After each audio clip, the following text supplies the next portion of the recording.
So, as an actor and a writer on this film, how did you approach Scott Lang differently? Well, I kind of think of it in terms of the story as a complete thing, and I go in as a writer thinking not just of my character, but what the entire story is going to be, and how Scott might fit into that story. As far as my character, he's already now been through some experience with this, and his conflict is different in that we know he's wrestling with being a good parent and being a superhero, and how can you juggle those two things? Can Paul Rudd personally relate to Scott Lang? Oh, sure.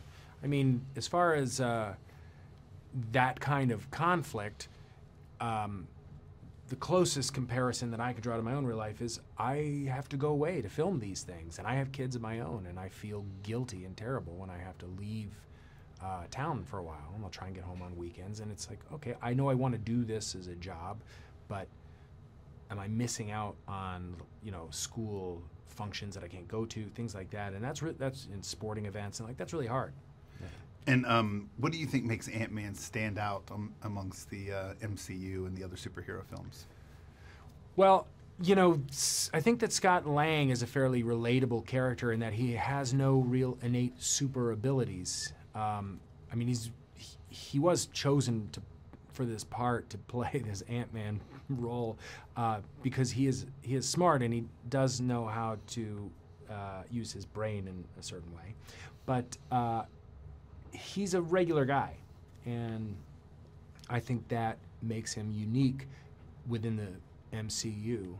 And as far as dealing with some of the threats, there is a certain kind of humor that goes along with it, and his abilities are so specific that it's easy to kind of understand why this might stick out, as opposed to some of the other bigger, stronger, more muscular superheroes. Tell me about the relationship between Scott and Hope as they are in this film, and also how Scott's dealing with the Wasp coming into play. Yeah, well, when it starts, our relationship, it's a bit frosty. We haven't spoken in a while. I'm under house arrest, and I've, after the events of Civil War, I've really put Hank and Hope in a precarious situation, and they are not too pleased. And so we haven't spoken in a while. And so there's an initial discomfort and tension that we need to get over. And then there's the kind of learning curve of having to learn how to kind of work together as this team.